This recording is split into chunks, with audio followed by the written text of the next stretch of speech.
हन्ताणम् ॐ नमो सिद्धाणम् ॐ नमो सिद्धाणम् ॐ नमो आयर्याणम् ॐ नमो आयर्याणम् ॐ नमो उवज्जायाणम् ॐ नमो उवज्जायाणम् नमो लोये सवसाहुणम् नमो लोये सवसाहुणम् एषो पञ्चनमुक्कारो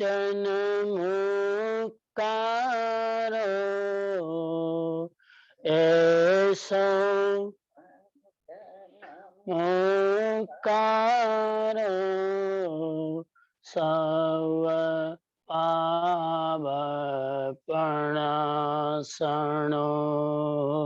सव पावपणासनो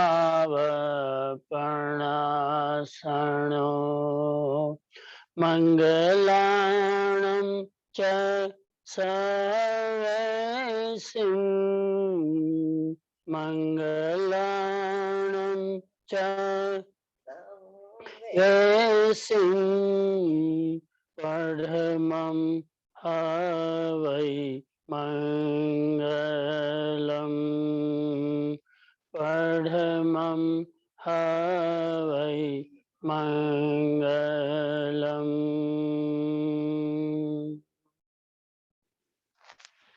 2 મિનિટ ધ્યાનની મુદ્રા, આંખો બંધ.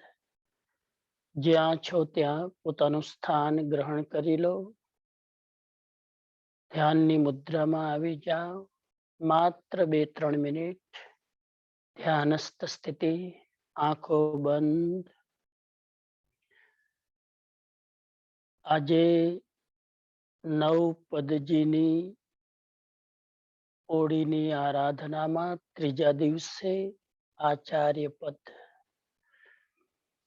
શ્રી આચાર્ય પદનું ધ્યાન કરવાનું છે.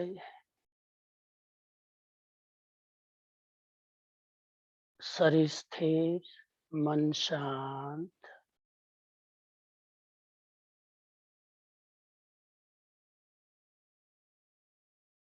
આચાર્ય ભગવંત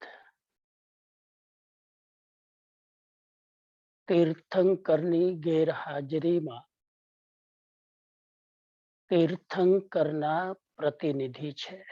એમ્બેસેડર ઓફ ધ તીર્થંકર. વર્તમાન પંચમ કાળમાં તીર્થંકર અહીં ભરત ક્ષેત્રમાં પ્રાપ્ય નથી. ત્યારે સંઘનું દાયિત્વ આચાર્યના હાથમાં હોય છે. એ આચાર્ય ભગવંત પોતાના આચારનું પાલન કરે છે અને સંઘમાં સમસ્ત સાધુ સાધ્વીને પંચાચારનું પાલન કરાવવામાં નિમિત્ત બને છે. એવા પરમ આચારવાન આચાર્ય ભગવંતોને જ્યાં પણ છે મારા ભાવપૂર્વક હાર્દિક વંદન પ્રણામ.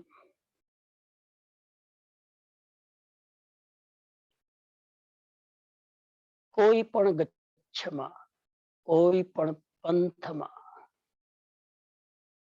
કોઈ પણ સંપ્રદાયમાં જે પણ આચાર્ય ભગવંત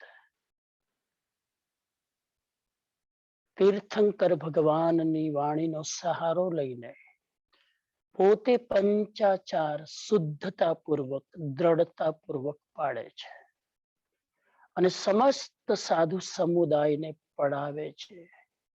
એવા આચાર નિષ્ઠ આચાર્ય ભગવંતને પ્રાર્થના કરીએ, આપણામાં પણ એ આચારની થોડી સુગંધ આવે, આપણામાં પણ એ આચારનું થોડું તેજ આવે. એમના ડગલે ડગલે આપણે પણ પંચાચારમાં થોડા ડગ માંડીએ. એવું આત્મબળ, એવું મનોબળ આપણામાં આવે એ માટેની હૃદયથી પ્રાર્થના.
ત્રણ વાર ઓમકારની ધ્વનિથી ધ્યાનને વિરામ આપીશું.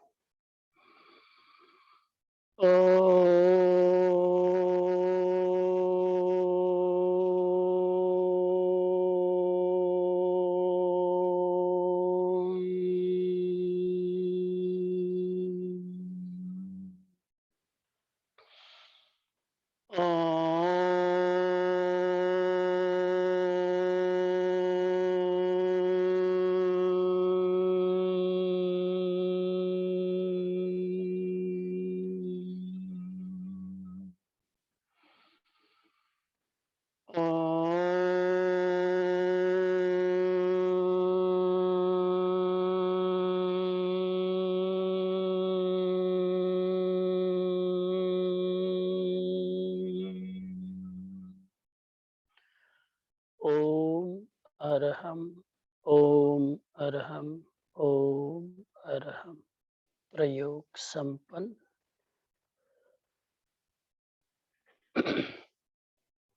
ध्यानमूलं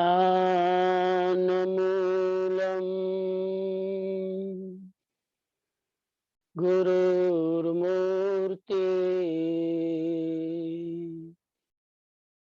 पूजामूलं गुरुपदम् मंत्रमूलं गुरुर्वाक्यम्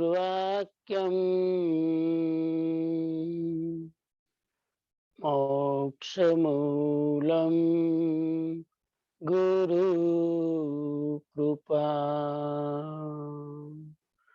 मोक्षमूलं गुरुकृपा.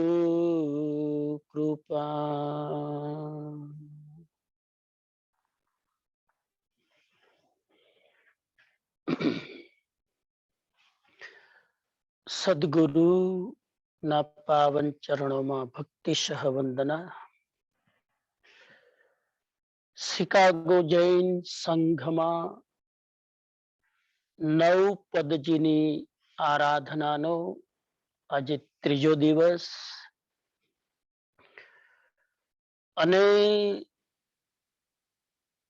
સમસ્ત શ્રાવક શ્રાવિકાઓના ઉપસ્થિતિમાં આજે પ્રાતઃકાલીન આ શ્રેણીમાં પ્રશ્નોત્તરીનો ક્રમ ચાલી રહ્યો છે.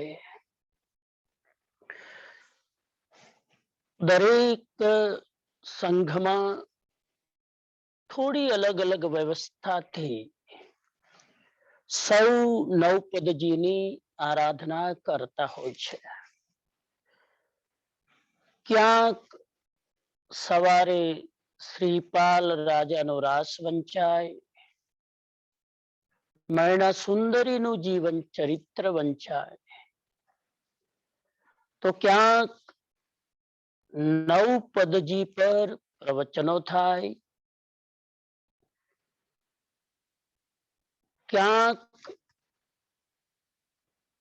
પ્રશ્નોત્તરીનો ક્રમ ચાલે, ક્યાંક બંને ટાઈમ વ્યાખ્યાન હોય, ક્યાંક એક ટાઈમ વ્યાખ્યાન હોય. જેવી ક્ષેત્રની સુવિધા એ પ્રમાણે ક્રમ નિર્ધારિત હોય છે. આપણે અહીંયા શિકાગો સંઘમાં એવું નક્કી કર્યું છે કે સવારના સત્સંગના ક્રમમાં મુખ્ય રૂપે પ્રશ્નોત્તરી લઈએ અને રાત્રિના સત્સંગમાં આપણે જે નવપદ છે નવપદજીના એના પર થોડો પ્રકાશ પાડીએ. આજે ત્રીજા દિવસે નિર્ધારિત ક્રમ પ્રમાણે નવપદજીમાં શ્રી આચાર્ય પદ છે, જેની વાત હું અત્યારે નથી કરવાનો. રાત્રિના એક ક્રમ આપણો ચાલી રહ્યો છે. શિકાગો જૈન સંઘના દેરાસરમાં લાઇવલી એઝ એ પર્સન પ્રત્યક્ષ રૂપે આપણે ત્યાં આ ક્રમ ચાલી રહ્યો છે. ગવર્મેન્ટની ગાઈડલાઈન પ્રમાણે 40 થી વધારે લોકોની હાજરી નથી હોતી અને બાકી લોકો ઓનલાઈન થી એનો લાભ લઈ શકે છે. મને ખબર નથી કેટલા લોકો સવારે રાતના લાભ લઈ રહ્યા છે. શિકાગો સંઘ બહુ મોટો છે, બહુ વિશાળ છે અને શિકાગો જૈન સંઘની ખાસિયત છે કે સમસ્ત જૈન માન્યતાઓના બધા જ ફિરકાઓ, ચાહે દિગંબર હોય, શ્વેતાંબર હોય, સ્થાનકવાસી હોય, દેરાવાસી હોય, બધા જ એક છત્રની નીચે પૂરી યુનિટી સાથે, એકતા સાથે આપણે દરેક ડિગ્નિટરીને, દરેક કાર્યક્રમને, દરેક પર્વ અને ઉત્સવને ઉત્સાહથી ભેદભાવ ભૂલીને એક સાથે મનાવતા હોઈએ છીએ. હું વિનંતી કરું સમસ્ત શ્રાવક સંઘને કે આવો અવસર વારંવાર નથી મળતો. વર્ષમાં 2 જ વાર આંબિલની ઓળી આવે છે. એમાંય આ મુખ્ય ઓળી ચૈત્રીની ઓળી દરેક લોકોએ જો બની શકે, અનુકૂળતા હોય તો થોડું એડજસ્ટમેન્ટ કરીને આ બંને ટાઈમના સત્સંગનો લાભ લેવો જોઈએ. બની શકે અને થઈ શકે તો નવે 9 દિવસ આંબીલની ઓળી કરવી જોઈએ. એ ના થઈ શકે તો જેટલી પણ અનુકૂળતા હોય, શરીરની જેટલી અનુકૂળતા હોય, સમયની જેટલી અનુકૂળતા હોય, એ પ્રમાણે આરાધના કરવી જોઈએ. અત્યારે જ્યારે આપણે બધા જ આ કોરોનાની વિકટ સ્થિતિમાં બહારની લગભગ પ્રવૃત્તિઓ આપણી બંધ છે, ત્યારે આપણે સમયની પ્રાયોરિટી આપીને આ આરાધનામાં જોડાવું જોઈએ. હાલાકી ઘણા લોકો પોતપોતાની રીતે જોડાયેલા હોય છે. હવે તો આ ટેકનોલોજીના જમાનામાં અહીંયા બેઠા બેઠા હું ઇન્ડિયા સાથે કનેક્ટ થઈ શકું, હું બીજા કન્ટ્રી સાથે કનેક્ટ થઈ શકું, બીજા રાજ્યમાં સ્ટેટ્સમાં કનેક્ટ થઈ શકું અને સાંભળી શકું.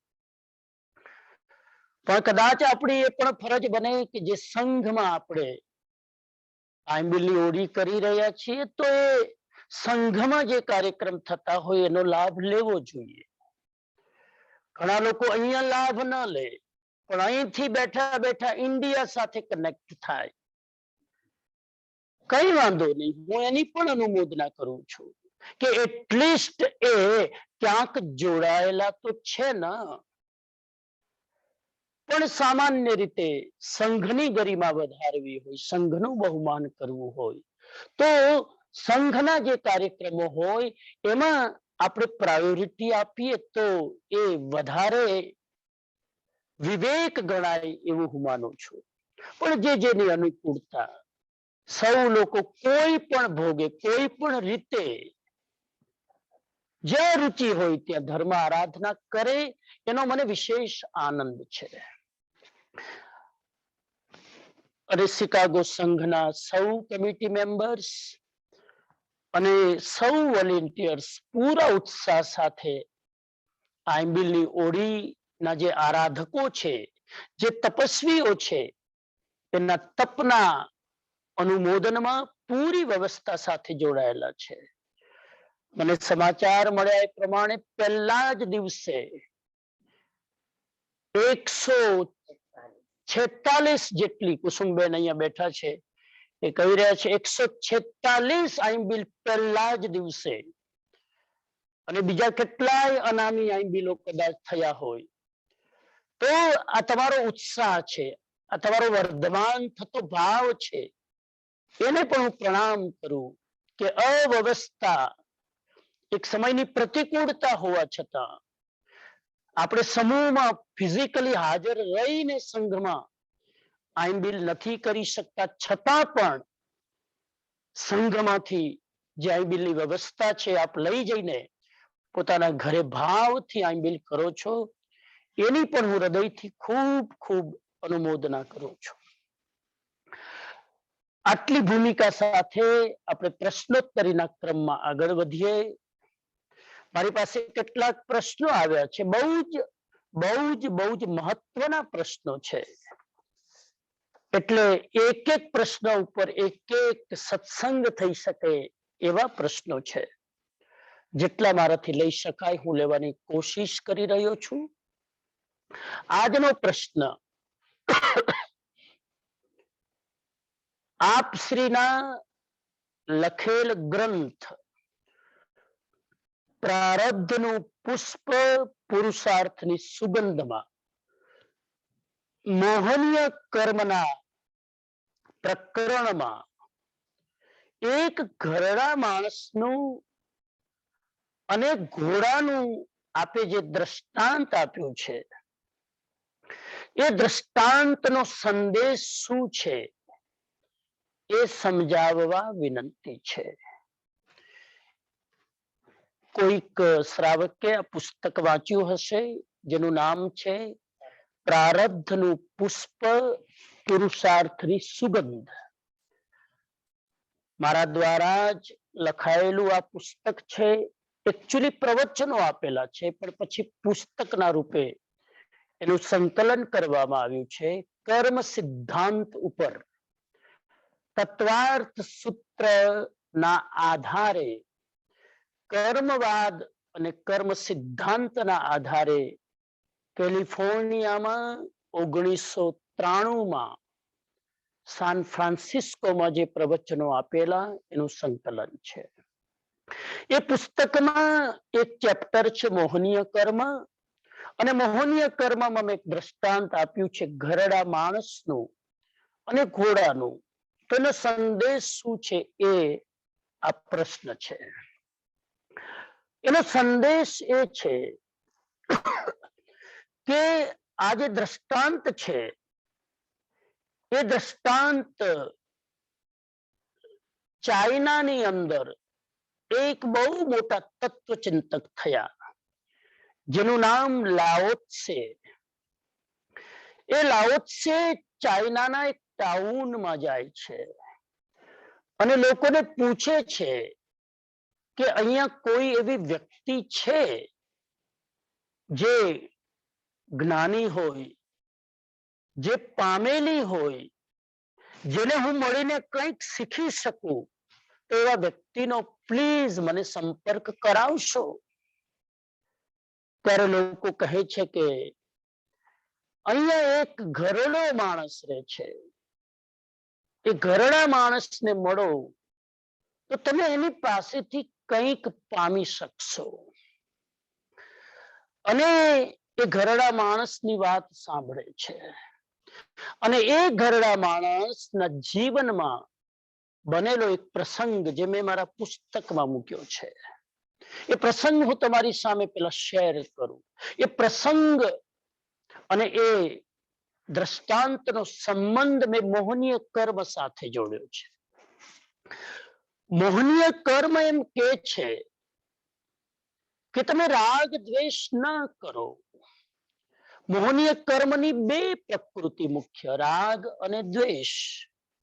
એ રાગ અને દ્વેષથી બચો, અને રાગ દ્વેષથી બચવું હોય તો એનો ઉપાય છે રાગ અને દ્વેષ આ બંનેના પ્રસંગો જો જીવનમાં આવે, આ બંનેની પરિસ્થિતિઓ જ્યારે આપણા જીવનમાં ઊભી થાય ત્યારે બંને વચ્ચે એક સમત્વ ભાવ રાખવો જોઈએ, એક સમતા ભાવ રાખવો જોઈએ, એક સાક્ષી ભાવ રાખવો જોઈએ. ન રાગના પ્રસંગમાં હું રાગ પ્રધાન પ્રતિક્રિયા કરી બેસું, ન દ્વેષના પ્રસંગમાં હું દ્વેષ પ્રધાન પ્રતિક્રિયા કરી બેસું. બંનેમાં મારા મનનું સંતુલન જાળવી શકું. ન રાગના પ્રસંગમાં વધારે ખુશ થાવ, ન દ્વેષના પ્રસંગમાં વધારે ડાઉન થાવ. તો એ પ્રસંગ, એ ભાવને, એ રાગ દ્વેષ બંને સ્થિતિને સમ રાખવા માટેનો આ પ્રસંગ છે. એક વૃદ્ધ વ્યક્તિ છે, એ વૃદ્ધ વ્યક્તિ પાસે એક ઘોડો છે, દુર્લભ ઘોડો. એ જમાનામાં એક જાતિવાન અશ્વ લોકો રાખતા, બહુ વફાદાર પ્રાણી છે ઘોડો. અને લોકો ઘોડો પાળતા. આપણે જેમ ઘરમાં ગાડી રાખવાનો શોખ હોય, લેટેસ્ટમાં લેટેસ્ટ ગાડી આપણા ઘરની બહાર ગરાજની અંદર પાર્ક થયેલી હોવી જોઈએ, એ આપણું સ્ટેટસ છે. તો એ જમાનામાં લોકો ઘોડા રાખતા. ઘોડાના પણ વિશેષ પ્રકારો હોય. એવા એવા દુર્લભ ઘોડાઓ હોય સાહેબ, જેનું વર્ણન સાંભળો તમે તો આપણું મસ્તક એ ઘોડાને નતમસ્તક થઈ જાય. જેમ કે આપણે ત્યાં રાજસ્થાનની અંદર ચેટક ઘોડો હતો, શું વફાદાર ઘોડો. મહારાણા પ્રતાપ પાસે આ જે ઘોડો હતો સાહેબ, અતિ દુર્લભ એની પ્રકૃતિ અને એનો પ્રકાર. એવો જ આ એક દુર્લભ ઘોડો આ વૃદ્ધ માણસ પાસે હતો. અચાનક એવું બને છે ક્યારેક કે એક દુર્લભ ઘોડો, એક ને એક એનો પ્રાણ પ્યારો ઘોડો ચાલ્યો જાય છે, ખોવાઈ જાય છે. ત્યારે ગામના લોકો ભેગા થઈને બધા સાંત્વના આપવા આવે છે અને આ બુઢા માણસને કહે છે કે બહુ દુઃખની વાત છે કે તમારો જીવથી પ્રાણથી દિલ રેડીને પાડેલો ઘોડો ચાલ્યો ગયો. તમને બહુ દુઃખ થતું હશે ને? ત્યારે આ બહુ જ પાકેલો, અનુભવી, પામેલો આ વૃદ્ધ વ્યક્તિ કે છે, ઘોડો ચાલ્યો ગયો, વાત સાચી છે, અને મારો દુર્લભ ઘોડો હતો, મારો પ્રાણ પ્યારો ઘોડો હતો. હું એને દિલથી સાચવતો હતો, એની કેર કરતો હતો, એનું લાલન પાલન કરતો હતો, પણ ચાલ્યો ગયો. ઘટના આટલી જ છે કે મારો પ્રિય ઘોડો ચાલ્યો ગયો. દુઃખની વાત છે, તમે કહી શકો, મારા માટે એ દુઃખની વાત નથી. કેમ કે હું એટલું જ માનું છું કે તથ્ય એટલું જ છે, મારો પ્રાણ પ્યારો ઘોડો જે મારી સાથે હતો, મારા સંયોગમાં હતો, હવે એનો વિયોગ થયો છે. ઘટના આટલી જ છે. સુખ દુઃખ છે એવું હું માનતો નથી. લોકોને થયું કે આ માણસ વિચિત્ર છે, આટલો પ્રાણ પ્યારો ઘોડો ચાલ્યો ગયો ને કે મને કોઈ દુઃખ નથી. કે ના, હું તથ્યને તથ્ય તરીકે સ્વીકારું છું. એની અંદર મારા હૃદયમાં રાગ દ્વેષ જોડતો નથી. બધા લોકોએ વિચાર્યું કે આનું મગજ ચસકી ગયું લાગે છે. કઈ વાંધો નહીં. થોડા દિવસ થયા અને જે પેલો ઘોડો ચાલો ગયો હતો ને, એ ઘોડો તો પાછો આવ્યો, પણ બીજા 10 વફાદાર ઘોડાને લઈને. ઓહો, ગામના લોકોએ વિચાર્યું કેટલો ગુડ ન્યૂઝ છે કે જે ઘોડો ચાલો ગયો હતો એ તો પાછો આવ્યો, અને વ્યાજમાં બીજા 10 ઘોડાને લઈને આવ્યો. ફરી પાછા ગામના લોકો ભેગા થયા અને લોકો કહે છે કે બહુ જ આનંદની વાત છે, ગુડ ન્યૂઝ, ખુશીની વાત છે. આજે તમે ખૂબ રાજી થયા હશો કે તમારો ઘોડો પાછો આવી ગયો અને 10 એના જેવા જ વફાદાર ઘોડાને લઈને. ફરી પેલો વૃદ્ધ કે છે કે તમે એક ને એક મિસ્ટેક વારંવાર કરો છો. ઘોડો આવી ગયો અને 10 ઘોડાને લઈને આવ્યો, તમે સુખી થયા એવું તમને લાગે છે, પણ મને કોઈ એનું સુખ નથી. હું બહુ એક્સાઇટેડ નથી. હું આ ઘોડા આવી ગયા એમાં મારી જાતને બહુ રાજી થવાનો ભાવ નથી કરતો. બસ તથ્ય એટલું જ છે કે ઘોડો પાછો આવી ગયો અને 10 ઘોડાને લઈને આવ્યો. એમાં રાજી શું થવું? ઘટના આટલી જ છે અને ઘટનાનો મને સ્વીકાર છે. ફરી લોકોએ વિચાર્યું કે આનું મગજ ઠેકાણે નથી. ફરી થોડો સમય થયો અને એ વૃદ્ધ વ્યક્તિનો એક ને એક પુત્ર ઘોડસવારી કરે છે. અને ઘોડસવારી કરતા કરતા, ઘોડસવારી શીખતા એ ઘોડો આઉટ ઓફ કંટ્રોલ થાય છે અને એ એના બાળકને પછાડે છે અને એની ટાંગ તૂટી જાય છે. એક ને એક દીકરોને ઘોડસવારી શીખતા એનો પગ તૂટે છે. ફરી પાછા લોકોને સમાચાર મળે છે, લોકો આવે છે, એને કહે છે ક્ષમા કરજો, બહુ દુઃખના સમાચાર છે કે તમારા દીકરા સંવેદના, એક આશ્વાસન આપવા, એક કોન્સોલેશન માટે આવે છે અને કહે છે કે માફ કરજો, તમારો દીકરાનો પગ તૂટી ગયો, બહુ જ ખરાબ સમાચાર છે. પણ પેલો તો પોતાની મસ્તીમાં છે. એને કીધું, કોણે કીધું કે આ દુઃખના સમાચાર છે? તથ્ય એટલું જ છે કે મારો દીકરો ઘોડસવારી શીખતો હતો, પગ તૂટ્યો, હોસ્પિટલમાં એડમિટ છે. એમાં દુઃખની વાત શું છે? તમે કેમ તમારા માઇન્ડને બેલેન્સમાં નથી રાખી શકતા? કેમ તમે ઘટના જેવી બની છે એને એઝ ઇટ ઇઝ એક્સેપ્ટ નથી કરી શકતા? ફરી લોકોએ વિચાર્યું કે ખબર નહીં આ કઈ પ્રકૃતિનો માણસ છે. હવે એકનો એક દીકરો હતો, બુઢાપાની લાઠી હતી, બુઢાપાનો સહારો હતો, એકમાત્ર સેવા આ દીકરાની અપેક્ષા જ હતી અને દીકરાની આજે આ હાલત. છતાં કે છે કોઈ દુઃખ નથી.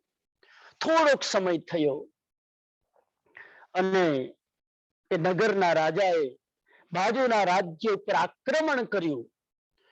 આખી સેનાને મોકલવામાં આવી અને કીધું ગામના જેટલા યુવાનો છે બધા જ સેનામાં ભરતી થઈ જાઓ અને સામલા રાજ્ય ઉપર અટેક કરવાનું છે.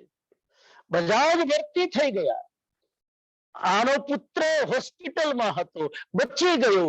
એને સેનામાં જવું ન પડ્યું મરવા માટે. ફરી લોકો આવીને કહે છે કે તમારો પુત્ર બચી ગયો સેનામાં જવાથી, મોતના મુખમાં જતા બચી ગયો. કેટલા આનંદના સમાચાર છે. પેલો કે તમે એક ને એક ભૂલ વારંવાર કર્યા કરો છો. આ તો જિંદગી છે. જિંદગીમાં ક્યારેક સારું પણ બને, ક્યારેક ખરાબ પણ બને. સારું બને તો બહુ ફૂલાઈ ન જાઓ અને ખરાબ બને તો બહુ મુરઝાઈ ન જાઓ. બંને સ્થિતિમાં સમ રહેવાની કોશિશ કરો. ન રાગ કરો, ન દ્વેષ કરો. સંતુલિત રહો, સમતામાં રહો, સામાયિકમાં રહો. આ બુઢા માણસનો સંદેશ છે. અને એ જો સમતામાં રહી શકીએ તો આપણે મોહ કર્મને વધારે લેપાયમાન ન કરીએ, મોહ કર્મને વધારે આપણે પેટ્રોલ ન આપીએ, મોહ કર્મ ઉત્તેજિત નહીં થાય અને આપણે ક્ષમતામાં રહીને બંધાયેલા મારા જ કર્મોને સમતામાં રાખીશું મનને, તો એ કર્મને તોડી શકીશું. આ છે આ સ્ટોરીનો મેસેજ કે આપણે સમતામાં રહીએ.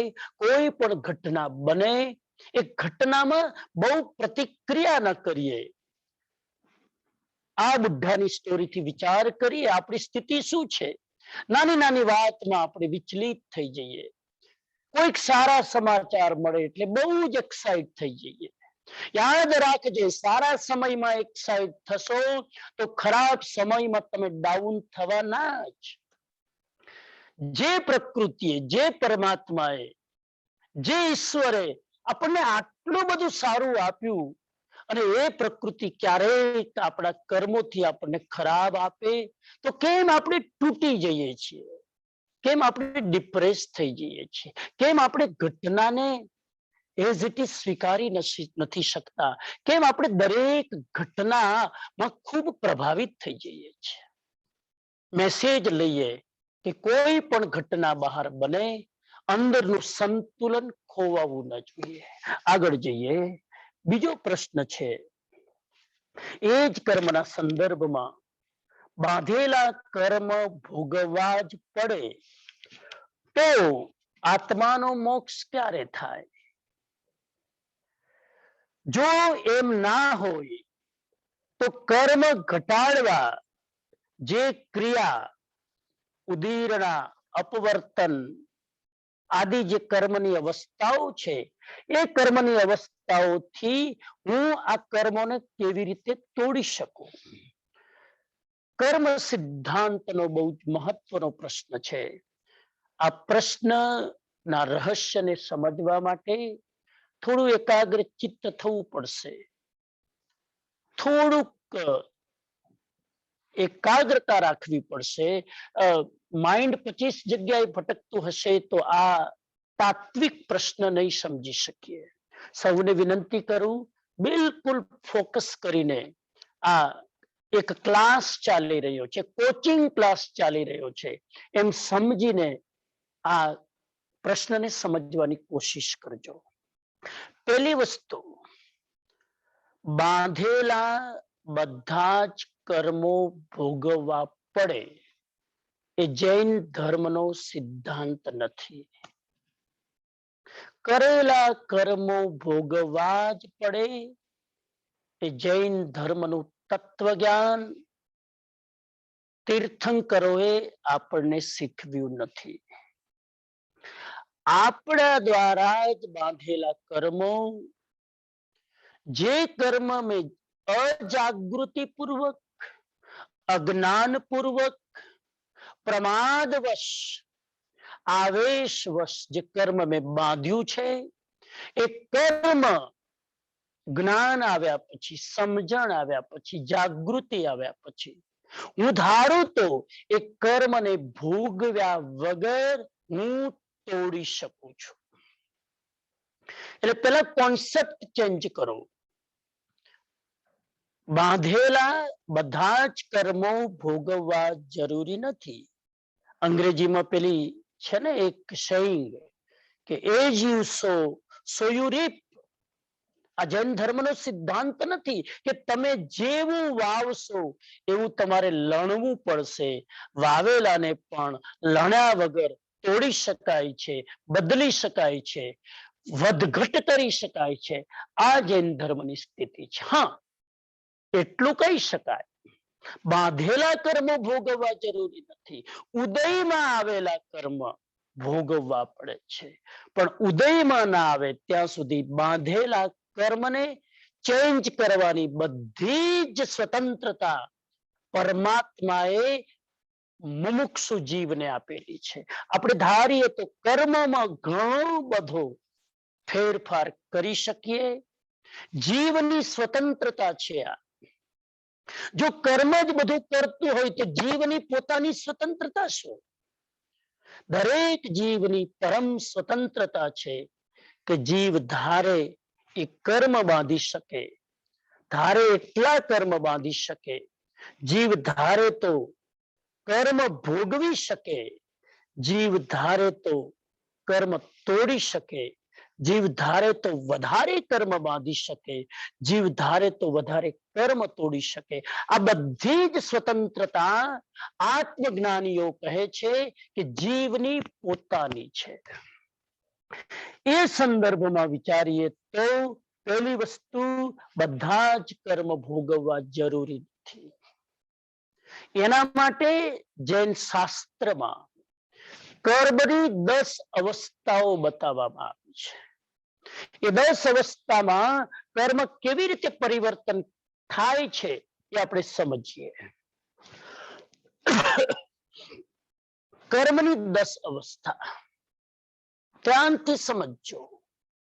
કર્મની પહેલી અવસ્થા છે જેને બંધ કહેવાય છે. કર્મ બંધ એ કર્મની પહેલી અવસ્થા છે. બંધનો અર્થ છે કર્મનું આત્મા સાથે બંધાવવું. જ્યારે કોઈ પણ જીવ પોતાના રાગ દ્વેષ દ્વારા, પોતાના કષાય દ્વારા અથવા પોતાના સદગુણો દ્વારા કોઈ પણ ભાવ કરે છે, અથવા તો કોઈ પણ વિચાર કરે છે, અથવા તો કોઈ પણ ફિઝિકલી ક્રિયા કરે છે, 3 સૂત્રો યાદ રાખજો. ભાવ કરવા, ભાવ પ્રમાણે વિચાર કરવા અને વિચાર પ્રમાણે ક્રિયા કરવી.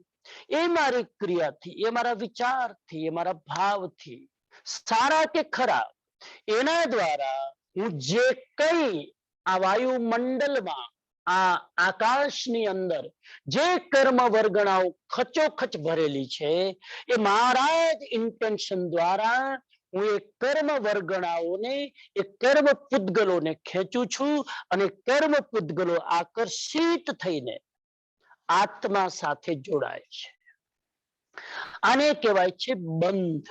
તત્વની ભાષામાં જેમ એક ખેડૂત જમીનની અંદર બીજ વાવવાનો પુરુષાર્થ કરે ત્યારે બીજ જમીન સાથે બંધાઈ જાય છે. આને કહેવાય બંધ.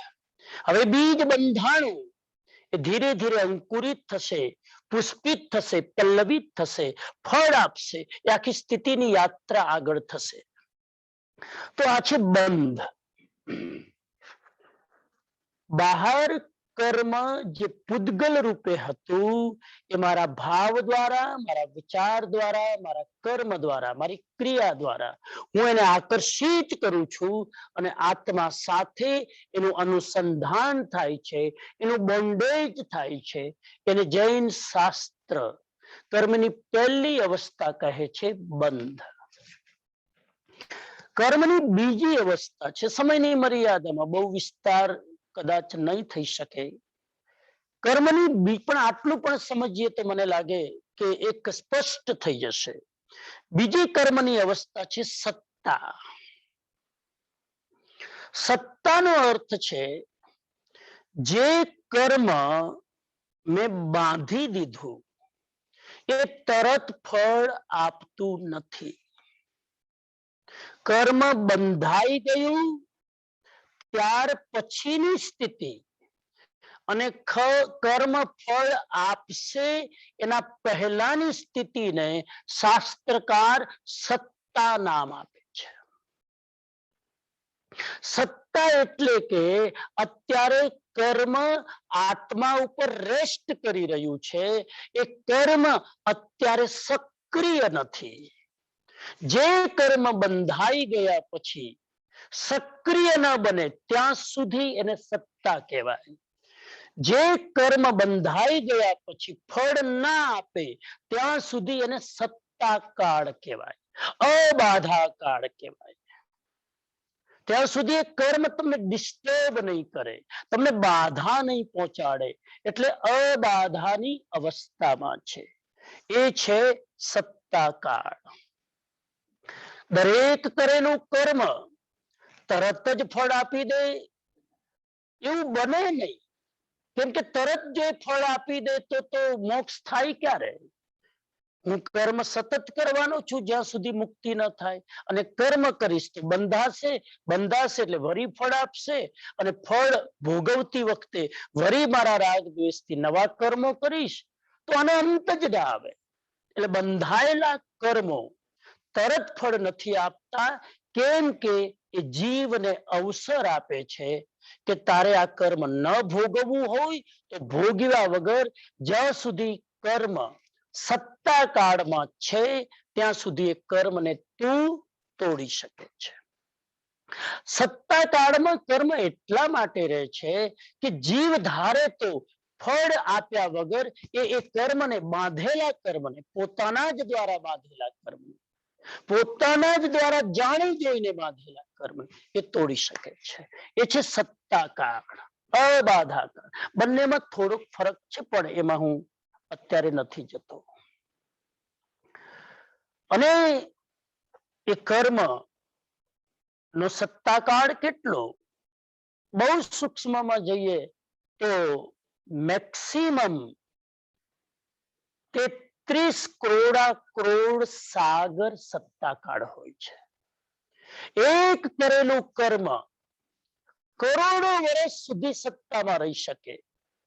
મેં આજે કોઈનું ખૂન કર્યું, જરૂરી નથી કે મને આજ જન્મમાં ફળ મળી જાય, જરૂરી નથી કે મને આવતા જન્મમાં ફળ મળે. શાસ્ત્ર કહે છે કરોડો કરોડ વર્ષ સુધી એ ખૂન કરેલું કર્મ તમારી સત્તામાં પડ્યું રહે અને ક્યારેક કરોડો વર્ષ પછી ફળ આપે. અને ક્યારેક એવું પણ બને મેક્સિમમ કરોડ વર્ષ અને મિનિમમ અંતર મુહૂર્તમાં પણ ફળ આપે. આ વિષય એવો છે એટલે કહું છું, બહુ એકાગ્રતા રાખજો. ડુઅલ માઇન્ડ ચાલશે તો ચૂકી જશો તમે, તમારી ધારા તૂટી જશે. અંતર મુહૂર્તમાં પણ ફળ મળી શકે. મેં અત્યારે જ ખૂન કર્યું, કલાક પછી જ કદાચ મારું ખૂન થઈ જાય, આવું પણ બને. એક્ઝામ્પલ શું?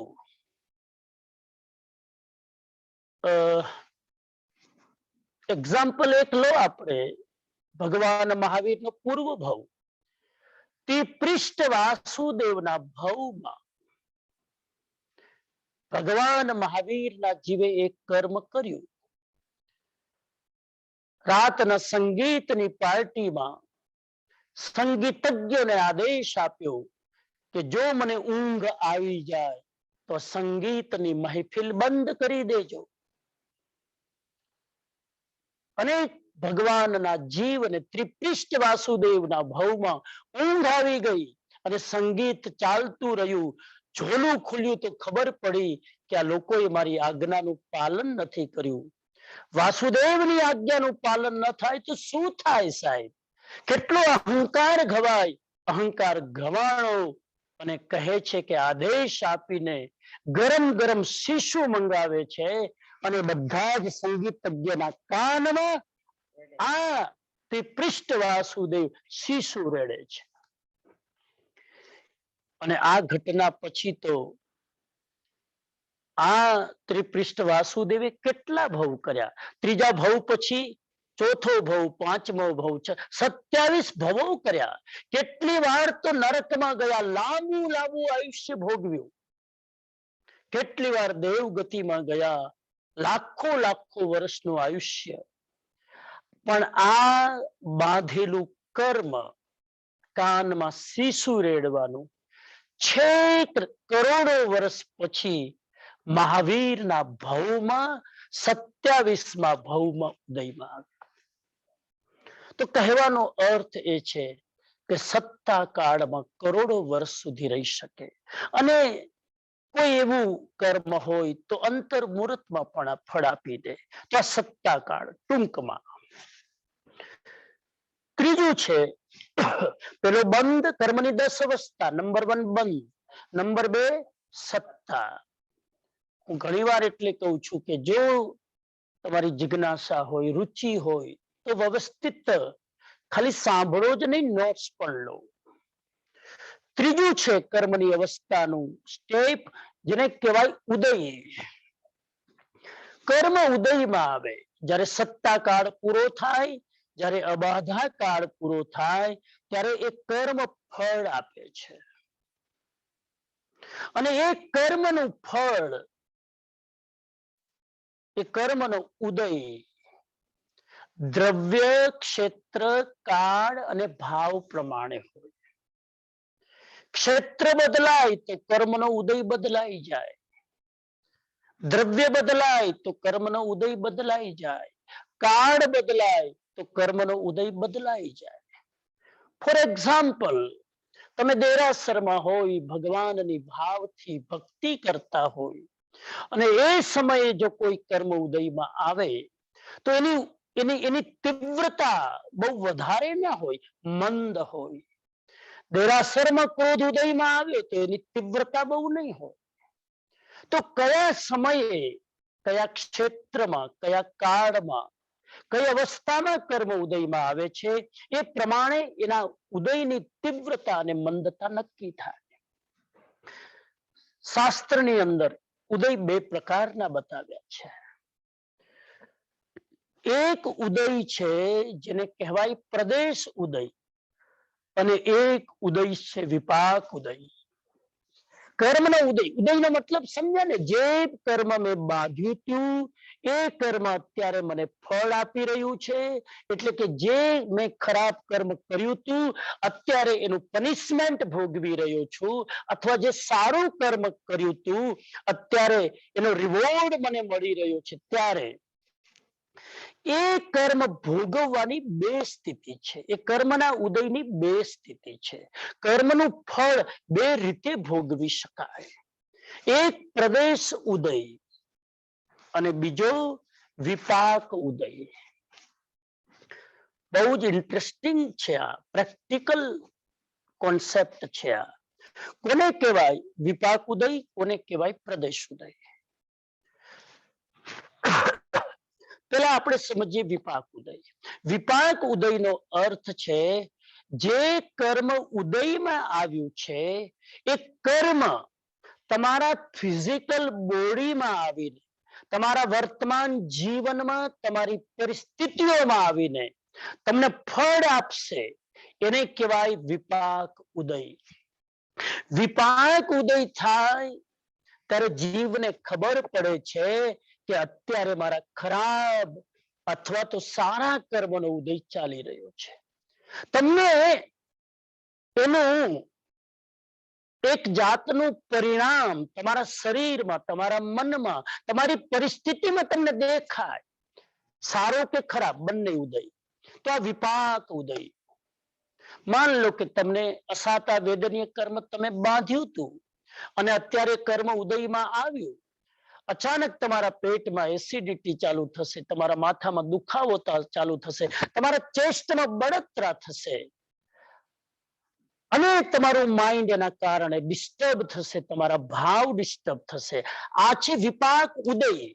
જે કર્મના ઉદયને મને ખબર પડે અને એનો પ્રભાવ કે દુષ્પ્રભાવ હું મહેસૂસ કરું, એ છે વિપાક ઉદય. બીજો છે પ્રદેશ ઉદય. ઇન્ટરેસ્ટિંગ છે. પ્રદેશ ઉદયનો મતલબ છે એ કર્મ તમારી ફિઝિકલ બોડી ઉપર નહીં આવે, એ કર્મ બહાર મેનિફેસ્ટ નહીં થાય, એ કર્મ અંદર અંદરમાં જ, કર્મ પોતાની આજુબાજુના પ્રદેશોમાં જ ઉદયમાં આવીને ત્યાં ને ત્યાં ખરી પડશે. તમારી ફિઝિકલ બોડી સુધી, તમારા માઇન્ડ સુધી, તમારી બહારની પરિસ્થિતિ સુધી એ કર્મ નહીં આવે. સો ઇન્ટરેસ્ટિંગ. હું તમને પૂછું કે બોલો, તમને તમારા બધા જ કર્મનો વિપાક ઉદય થાય તો ગમે કે પ્રદેશ ઉદય થાય તો ગમે? વિપાક ઉદય થાય તો એના બે નુકસાન છે. વિપાક ઉદય થાય તો એક તો જૂનું કર્મ ભોગવવું પડે, અને ભોગવતી વખતે આપણે એટલા બધા ડિસ્ટર્બ થઈ જઈએ કે એના કારણે ખરાબ ભાવોથી નવું કર્મ બંધાય. તો બે સ્થિતિ બની. ઉદયમાં આવે એટલે હું ડિસ્ટર્બ થાવ, વિચલિત થાવ, આ પહેલી સ્થિતિ. અને કર્મ રિન્યુઅલ થાય, એ કર્મ મલ્ટીપ્લાય થાય, કેમ કે મારા ભાવ બગડ્યા એટલે ફરી એ નવું કર્મ બંધાશે. આ વિપાક ઉદયના બે નુકસાન. પ્રદેશ ઉદયના બે ફાયદા. જૂનું કર્મ ઉદયમાં આવી ગયું છતાં મને ડિસ્ટર્બ ન કર્યું, હું મેન્ટલી સ્ટેબલ રહ્યો, મને ખબર ન પડી કે મારું કર્મ ઉદયમાં આવી ગયું, અને નવું કર્મ બંધાણું નહીં, કેમ કે મને ખબર જ નથી કે આ કર્મનો ઉદય ચાલી રહ્યો છે. તો વિચારો શું જોઈએ? કર્મ તો આપણે કેટલાય બાંધેલા છે ને અનંત જન્મોના, એ ઉદયમાં આવશે જ જો તમે સત્તા કાળમાં એની ઉદીરણા આગળ આવું ના કરીએ તો. તો જોઈએ મુમુક્ષુને, સાધકને, શ્રાવકને કે આપણે જેટલો પ્રદેશ ઉદય થાય ને એટલો સારું. પ્રદેશ ઉદય થશે તો એનો વિપાક ઉદય નહીં થાય. જે કર્મનો પ્રદેશ ઉદય નથી થતો એનો વિપાક ઉદય થશે. પ્રદેશ ઉદય કરવા માટે શું કરવું? એક જ ઉપાય છે કે તમે આરાધના કરી લો, તમે ધર્મનો પુરુષાર્થ કરી લો, તમે કોઈ પણ રીતે ઉપાસના, આરાધના, તપશ્ચર્યા કરો તો એનાથી કર્મનો વિપાક ઉદય નહીં થાય.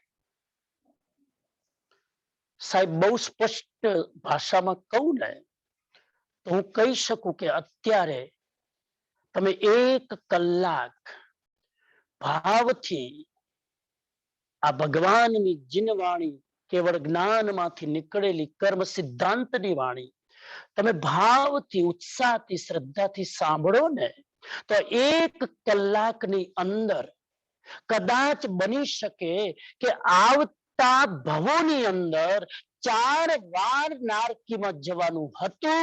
આ સત્સંગથી એ 4 નારકી તમે કેન્સલ કરી નાખી. નહીં સમજા? કદાચ આવતા 20 વર્ષ પછી 4th સ્ટેજનું કેન્સર આવવાનું હતું. એ કર્મનો જો ઉદય થાત, બરાબર વિપાક ઉદય થાત, તો આજથી 30 વર્ષ પછી બુઢાપામાં 4th સ્ટેજનું જો કેન્સર આવવાનું હતું.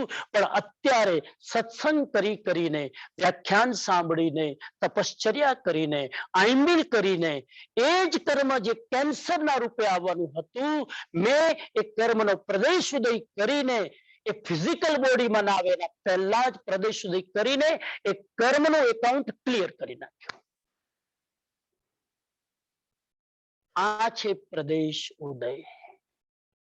કોઈ પણ કર્મનો ઉદય તો થઈ ગયો છે, ધ્યાન રાખજો.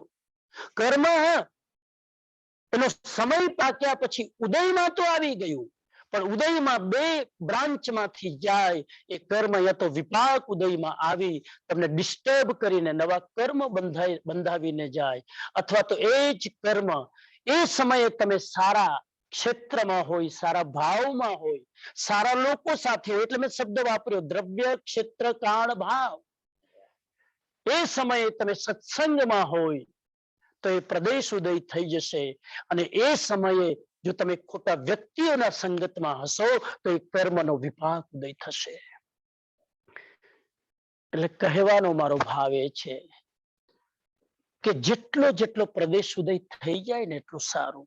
એનો અર્થ એ થયો કે કેટલાય કર્મ અત્યારે ઉદયમાં નથી આવ્યા, સમય છે, આરાધના કરી લો, ભક્તિ કરી લો, સાધના કરી લો, નિર્જનાના 12 તપમાંથી જે તપ ફાવે તે કરી લો અને એનાથી જે કર્મ તમે બાંધ્યું છે એ કર્મનો પ્રદેશ ઉદય કરી નાખો, જેથી એનો વિપાક ઉદય ન થાય.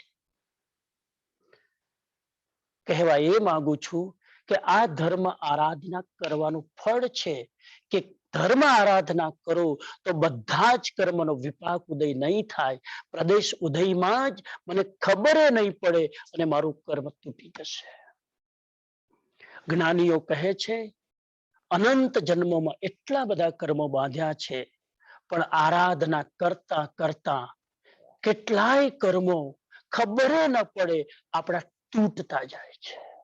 એ છે વિપાક ઉદય.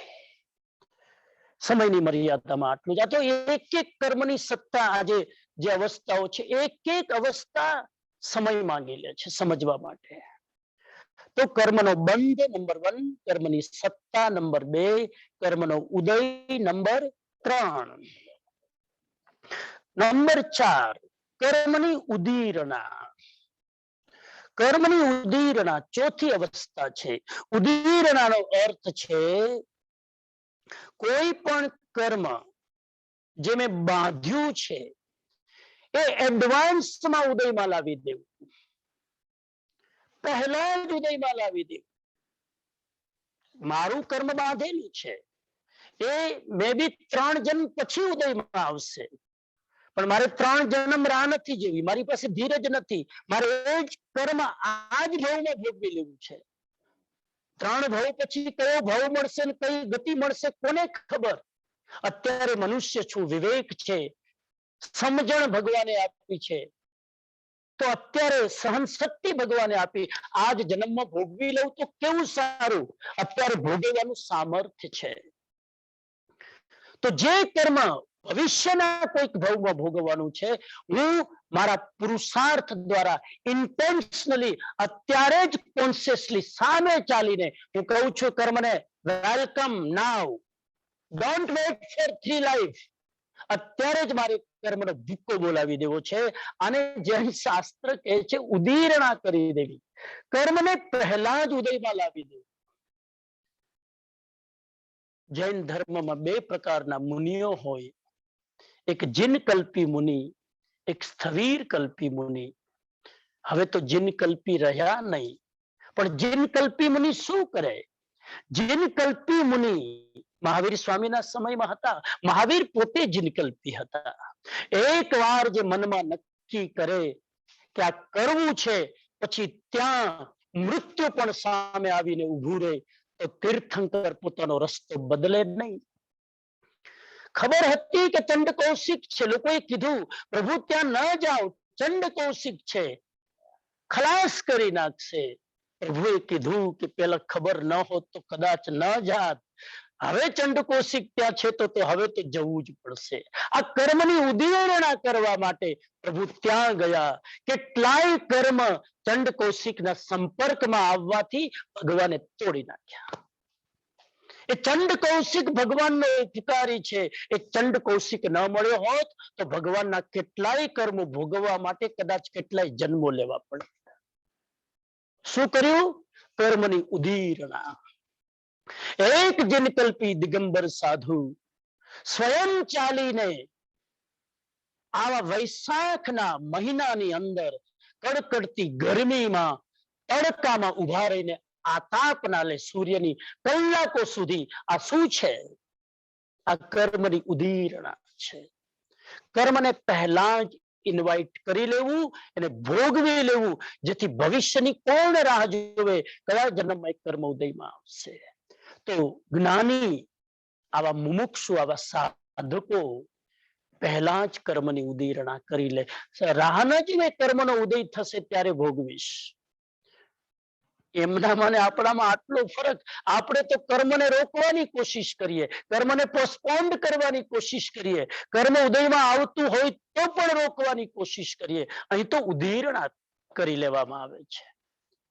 કર્મ જે બંધાયેલું છે 10 વર્ષ પછી આવવાનું છે, હું એને મારા પુરુષાર્થથી ખેંચીને અત્યારે જ બહાર ફેંકી દઉં છું. આ છે કર્મની ઉદીરણા. 4. પાંચમી અવસ્થા છે કર્મનું ઉદ્વર્તન. પાક્કું કરજો દિમાગમાં, હું ધીમે ધીમે ચાલી રહ્યો છું, સમય થવા આવ્યો છે. બંધ નંબર 1, સત્તા નંબર 2, ઉદય નંબર 3, ઉદીરણા નંબર 4, ઉદ્વર્તના નંબર 5. ઉદ્વર્તનાનો અર્થ છે ઉદ્વર્તના. ઉદ્વર્તનાનો અર્થ છે બંધાયેલા કર્મોની સ્થિતિને અને બંધાયેલા કર્મોના અનુભાગને વધારી દેવો. બરાબર સમજો. ઉદ્વર્તના, ઉદ્વર્તના, ઉદ્વર્તના એટલે બંધાયેલા કર્મોની સ્થિતિ. સ્થિતિ એટલે ડ્યુરેશન, ટાઈમ ને વધારી દેવો, અથવા તો અનુભાગ, ઇન્ટેન્શન, કર્મ ભોગવવાની તીવ્રતાને વધારી દેવી. આ ઉદ્વર્તના છે. જે કર્મ 1 અઠવાડિયા સુધી, કેવી રીતે સમજાવું સાહેબ? માન લો કે તમને બીમારીનું કર્મ આવ્યું ઉદયમાં, અસાતા વેદનીય, અને ડોક્ટરે કીધું કે હોસ્પિટલમાં 1 અઠવાડિયું રહેવું પડશે. એ 1 અઠવાડિયા સુધી અસાતા વેદનીય કર્મની સ્થિતિ છે. તો 1 અઠવાડિયામાં એ બીમારી ઠીક થઈ જવી જોઈએ. પણ ઉદ્વર્તનામાં હું શું કરું છું કે હું એટલો ડરી જાઉં છું, એટલો ગભરાઈ જાઉં છું, અને એના કારણે એટલું બધું આર્ત ધ્યાન, રોગ ધ્યાન કરું છું કે અઠવાડિયામાં બીમારી જે ખતમ થઈ જવાની હતી એના બદલે હું 3 મહિના એ બીમારીને લંબાવી દઉં છું. આ છે કર્મની સ્થિતિને વધારી દેવી, કર્મના સમયને એક્સટેન્ડ કરી દેવો. ખરાબ પણ સારું પણ, એવી રીતે સારું પણ. અને કર્મની ઇન્ટેન્સિટી વધારી દેવી. બીમારીનું કર્મ 20% જ મને પેન આપતું હતું, મને એટલું બધું 100° પેન નતું, પણ એ પેનને મારા હૃદયના નેગેટિવ ભાવોથી, નેગેટિવિટીથી, ખરાબ વિચારીને એટલું બધું ઘૂંટીને જે 20% જ દર્દ થતું હતું એને મારી નેગેટિવિટીના કારણે મેં 100% દર્દમાં કન્વર્ટ કરી દીધું, ઇન્ટેન્સિટી વધારી દીધી. તો ઉદ્વર્તનામાં 2 વસ્તુ થાય છે: કર્મ ની સ્થિતિ વધારી દેવી અને કર્મનો અનુભાગ વધારી દેવો. આ દરેક અવસ્થા કર્મ જ્યારે સત્તામાં હોય છે ત્યારે થાય છે. કર્મની ઉદીરણા કર્મ સત્તામાં હોય ત્યારે થાય. કર્મનું ઉદ્વર્તના કર્મ સત્તામાં હોય ત્યારે થાય છે. તો બંધાયેલા કર્મની સ્થિતિને એટલે કે ટાઈમને એક્સટેન્ડ કરી દે. ખરાબ એવી રીતે સારું પણ. મારો સાતા વેદનીયનો ઉદય હોય અને એ મારો સાતા વેદનીય જે ખાલી 6 જ મહિના રહેવાનું છે, પણ હું સારા ભાવ કરું, એ સમયે હું અહંકાર ન રાખું, એ સમયે હું એનો દુરુપયોગ ન કરું, તો મારું સાતા વેદનીય કર્મ, મારી સ્વસ્થતા હું 4 મહિનાના બદલે 4 વર્ષ સુધી એક્સટેન્ડ કરી દઉં. સારું પણ. તો ઉદ્વર્તના. 5મું. 6ઠું છે અપવર્તના. અપવર્તના એક્ઝેક્ટલી ઉદ્વર્તનાથી વિરુદ્ધમાં, ઓપોઝિટ. અપવર્તનાનો અર્થ છે બંધાયેલા કર્મોની સ્થિતિને અને એના ઇન્ટેન્શનને ઘટાડી દેવું. 33 સાગરનું આયુષ્ય, 33 સાગરનું આયુષ્ય શ્રેણિક મહારાજાએ નારકીનું બાંધેલું, પરંતુ ત્યારબાદ જાગૃતિ આવી, ત્યારબાદ ભગવાનનું શરણું પ્રાપ્ત થયું, ક્ષાયિક સંકેત પ્રાપ્ત કર્યું, અને 33 સાગરની 7મી નારકીને શ્રેણિક રાજાએ કન્વર્ટ કરીને 84,000ની માત્ર પહેલી નારકી કરી નાખી. ક્યાં 7મી નારકી ની સ્થિતિ અને ઇન્ટેન્શન પણ એટલું જ ખરાબ, અને ક્યાં એના બદલે પેલી નારકી આ બદલાવ કરી નાખ્યો. અને કહેવાય અપવર્તના, ઘટાડી દેવું, કર્મની સ્થિતિને ઘટાડી દેવી, કર્મના અનુભાગને ઘટાડી દેવો, આ છે અપવર્તના. આગળ જઈએ, સમય થવા આવ્યો છે, બસ પૂરું કરીએ થોડી વારમાં. કર્મની 6 અવસ્થાઓ થઈ: બંધ, સત્તા, ઉદય, ઉદીરણા, ઉદ્વર્તના, 5મી, 6ઠ્ઠી અપવર્તના, 7મી સંક્રમણ. સંક્રમણનો અર્થ છે કર્મની પ્રકૃતિ પોતાના સજાતીય પ્રકૃતિમાં એને બદલી નાખવી. સંક્રમણ એટલે કર્મમાં હેરફેર કરી નાખવી. પુણ્યનો બંધ થયો હોય એને તમે પાપમાં કન્વર્ટ કરી શકો. પાપનો બંધ થયો હોય એને તમે પુણ્યમાં કન્વર્ટ કરી શકો. કેટલાય પાપ કર્મ બંધાણા હોય અને એ કર્મ જ્યારે ઉદયમાં આવશે ત્યારે પાપ રૂપે જ આવશે. પરંતુ પાપ કર્મ જ્યાં સુધી સત્તામાં પડ્યું છે અને તમે પ્રાયશ્ચિત કરો, તમે પશ્ચાતાપ કરો, તમે ક્ષમા માંગી લો, તમે આ બધી જ વિધિ કરીને જ્યાં સુધી એ કર્મ ફળ નથી આપતું, તમે પાપને પુણ્યમાં કન્વર્ટ કરી શકો છો. મર્યાદા એટલી જ છે સંક્રમણની કે સજાતીયમાં જ એનું સંક્રમણ થાય. સજાતીયમાં જ નો અર્થ છે કે મોહનીય કર્મનું વેદનીય કર્મમાં સંક્રમણ ન થાય. મોહન એટલે કે ક્રોધ સ્વાસ્થ્યના રૂપે સંક્રમણ ન થાય, પણ અસાતા વેદનીયનું કર્મ હોય તે સાતા વેદનીયમાં કન્વર્ટ થાય. પોતાની મૂળ પ્રકૃતિમાં એ કર્મનું કન્વર્ઝન થાય છે, એ છે સંક્રમણ. એનો અર્થ એ થયો કે પુણ્ય પાપમાં બદલાય. સાતા વેદનીય પુણ્ય છે, અસાતા વેદનીય પાપ છે, તો પુણ્યનું પાપમાં પરિવર્તન થાય. આયુષ્ય જે 7મી નારકીનું હોય એ તમે બદલી શકો. એ તમે આયુષ્યમાં જ એનું સંક્રમણ થાય. આયુષ્ય કર્મનું મોહનીય કર્મમાં સંક્રમણ ન થાય. તો પોતાના સજાતીય પ્રકૃતિમાં એનું સંક્રમણ થાય છે, એ છે સંક્રમણ. સંક્રમણનો સિદ્ધાંત એમ કે છે કે કર્મમાં આટલો બધો ફેરફાર થાય કે પાપ કેન કન્વર્ટ ઇન્ટુ પુણ્ય એન્ડ પુણ્ય કેન કન્વર્ટ ઇન્ટુ પાપ. 8મું છે ઉપસમ. તમે કર્મને શાંત પાડી શકો.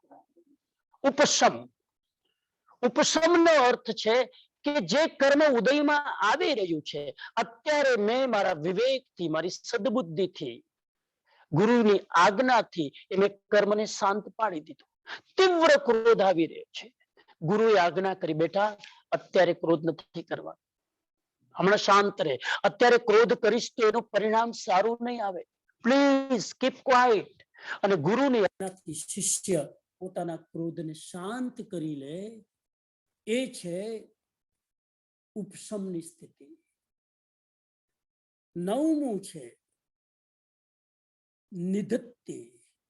નિધત્તિનો અર્થ છે કર્મ એટલું ગાઢ થઈ ગયું છે કે એ કર્મ બહુ જ ઉગ્ર તપસ્યા કરીએ તો જ તૂટી શકે, બાકી એ કર્મનું ફળ ભોગવવું જ પડે.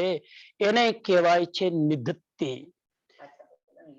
નિધત્તિ, નિધત્તિ, ની ધ ડબલ છે, નિધત્તિ. નિધત્તિનો અર્થ છે કે એ કર્મનું હવે સંક્રમણ નહીં થાય, એ કર્મ હવે ઉદ્વર્તન નહીં પામે, એ કર્મ અપવર્તન નહીં પામે. કર્મ ચીકણું થઈ ગયું છે અને ચીકણું કર્મ એક જ વિકલ્પથી તૂટી શકે.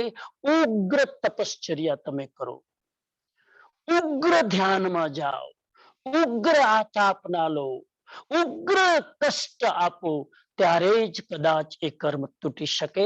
નિધત્તિ નિકાચિતની બહુ નજીક છે એ નિધત્તિ કર્મ. 9મી અવસ્થા અને 10મી અવસ્થા છે નિકાચિત. બસ અહીંયા એક તકલીફ થાય છે. આજે પ્રશ્ન પૂછાણો છે કે બંધાયેલા કર્મ ભોગવવા જ પડે, તો નિકાચિત કર્મ હોય તો ભોગવવું જ પડે.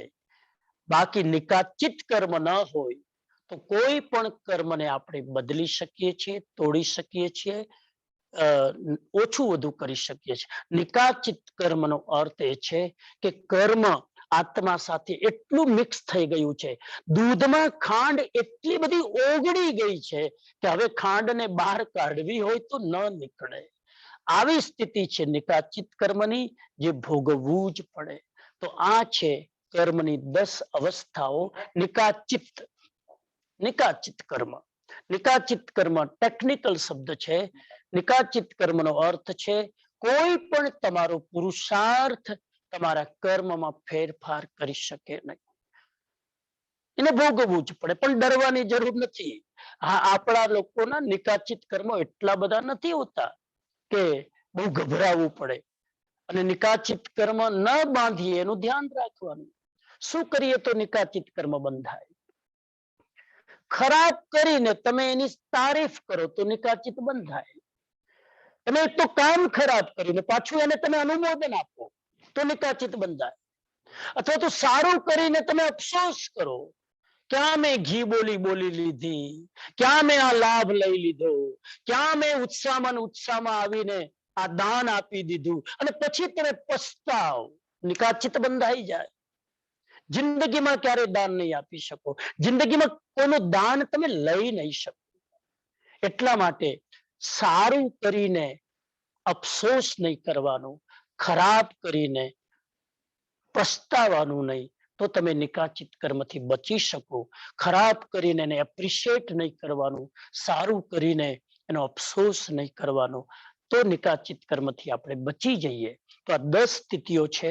એ 10 સ્થિતિઓને બરાબર સમજીને એક કોન્સેપ્ટ મગજમાં રાખીએ કે બાંધેલા કર્મો બદલાઈ શકે છે, ભૂસી શકાય છે, તોડી શકાય છે, ફેરફાર કરી શકાય છે, કન્વર્ટ કરી શકાય છે. બધી જ સ્વતંત્રતા જીવની પોતાની છે. એ ભાવથી આપણે આપણા કર્મો સાથે પુરુષાર્થ કરીને એને બદલવાની કોશિશ કરીએ. ખૂબ ખૂબ આપ સૌની અનુમોદના કરું છું. લગભગ 40-50 લોકો લાઈવ અત્યારે સાંભળી રહ્યા છે, અને કેટલાય લોકો એક સાથે ફોન ઉપર, ટીવી ઉપર, 3 પૂરો પરિવાર બેસીને કદાચ સાંભળતો હોય. આ તત્વજ્ઞાન ભગવાનનું અદ્ભુત છે, દુર્લભ છે. કોઈક જન્મના આપણા પુણ્ય છે કે આવું તત્વજ્ઞાન અત્યારે પંચમ કાળમાં તીર્થંકરની હાજરી નથી છતાં આપણને પ્રાપ્ત થયું છે. આ વાણી પ્રાપ્ત થઈ છે. ખૂબ ખૂબ એના ઉપર ચિંતન મનન કરી આપણા જીવનને બદલવાની કોશિશ કરીએ. આ તત્વજ્ઞાન સમજી લઈએ. આર્ત ધ્યાન, રૌદ્ર ધ્યાનના પ્રસંગો જ ના આવે. હંમેશા આપણે ધર્મ ધ્યાનમાં, હંમેશા સમતામાં, હંમેશા શાંત સ્થિતિમાં આપણે આપણી જાતને રાખી શકીએ. એ દિશામાં આગળ વધીએ. ખૂબ ખૂબ હું તપસ્વીઓની અનુમોદના કરું છું, સેવકોની અનુમોદના કરું છું, કાર્યકર્તાઓની અનુમોદના કરું છું, કમિટીના સર્વ લોકો જે સમયનો ભોગ આપી રહ્યા છે એમની અનુમોદના કરું છું. એ ભાવ સાથે મારા વિચારને વિરામ આપું છું. ઓમ અરહમ, ઓમ અરહમ, ઓમ અરહમ. જય જિનેન્દ્ર, પ્રણામ. સમણજી, કર્મના સિદ્ધાંત સરળ ભાષામાં ખૂબ જ સરળ રીતે સમજાવ્યા તે બદલ ખરેખર આભાર. આપ શ્રી સાતામાં હશો, અમે તમારા ઋણી છે. અને જે લોકો અત્યારે સ્વાધ્યાય સાંભળી રહ્યા છે એમને ખાસ ભલામણ, સૂત્રપ્રજ્ઞાજીની સમણજીનું લખેલું પુસ્તક પ્રારબ્ધનું પુષ્પ અને પુરુષાર્થની સુગંધ, એ 8 કર્મના સિદ્ધાંતને તત્વાર્થ સૂત્રના કોટેશન સાથે બહુ સરળ ભાષામાં લખ્યું છે, એ વાંચવા વિનંતી. હવે સાંજે આપણે 8:30 ફરી હજી થોડા સ્પોટ અવેલેબલ છે. લાઈવ આવવું હોય તો તમે જોટ ફોર્મમાં સાઇન કરી શકશો, અને જો ન આવી શકાય તો ઝૂમ પર પણ જોઈન થશો. બધા તપસ્વી સાતામાં છે. હવે હું રમણજીને કહું, વિનંતી કરું કે મંગલાચરણ. જય જિનેન્દ્ર. હાજી, આજના આઈમ્બિલનું પચકાણ જેને લેવું હોય લઈ લે, અને રાતના 8:30 વાગે આપણે દેરાસરમાં જે લોકોની અનુકૂળતા હોય આવી શકે. ઘણા લોકોને આવવું હોય છે પણ બહુ ગભરાટ છે, જરા ડરતા હોય છે, તો બહુ ડરવાની જરૂર નથી. ગાઈડલાઈન પ્રમાણે બહુ જ વિવેકથી ત્યાં કરીએ છીએ, અને જે લોકો દૂર દૂર છે, આવી ન શકે, એ લોકો ઘરે બેસીને પણ લાભ લઈ શકે. બંને વ્યવસ્થાઓ છે. તો આજે આચાર્ય પદ છે રાતના, અને ખૂબ જ આ 9 પદ સમજવા જેવા છે. આ 9 પદમાં આખું જૈન શાસ્ત્ર આવી જાય છે, જૈન તત્વજ્ઞાન આવી જાય છે. તો બની શકે તો ચૂકો નહીં, જે પણ રીતે અનુકૂળ હોય ત્યાંથી તમે કનેક્ટ થઈને આ લાભ લો, એ ભાવ સાથે. આંબિલના પચકાણ હાથ જોડીને કરબદ્ધ. આવતીકાલે નવકારસી સુધે દેવગુરુ ધર્મની સાક્ષી ધારણા પ્રમાણે આજે આંબિલ ઉપરાંત વિહમ પિહારમ અસણમ પાણમ ખાદ્યમ સ્વાદમનથા ભોગણમ સહસાગારણમ સર્વ સમાહિ વત્યાગારણમ અપાણમ શ્રીરામી. સૌ તપસ્વી આંબિલ કરનારને સાતા હશે એવા ભાવ રાખું છું. અને હવે માંગલિક સાંભળીશું. પોતાના સ્થાન ઉપર ઉભા થઈને કરબદ્ધ હાથ જોડીને એકાગ્ર ચિત્તે મંગલ પાઠ. ચત્તારી મંગલમ અરિહંતા મંગલમ સિદ્ધા મંગલમ સાહુ મંગલમ કેવલી પન્નતો ધમ્મો મંગલમ. ચત્તારી લોગુત્તમા અરિહંતા લોગુત્તમા સિદ્ધા લોગુત્તમા સાહુ લોગુત્તમા કેવલી પન્નતો ધમ્મો લોગુત્તમા. ચત્તારી શરણમ પવજ્જામિ અરિહંતે શરણમ પવજ્જામિ સિદ્ધે શરણમ પવજ્જામિ સાહુ શરણમ પવજ્જામિ કેવલી પન્નતમ ધમ્મમ શરણમ પવજ્જામિ. અંગૂઠે અમૃત વશે લબ્ધિ તણા ભંડાર ગુરુ ગૌતમ ને સમરીએ. મન વાંછિત ફલદાતાર સર્વ માંગલ માંગલ્યમ સર્વ કલ્યાણ કારણમ પ્રધાનમ સર્વ ધર્માણામ જૈનમ જયતિ શાસનમ. જીન શાસન દેવ કી જય.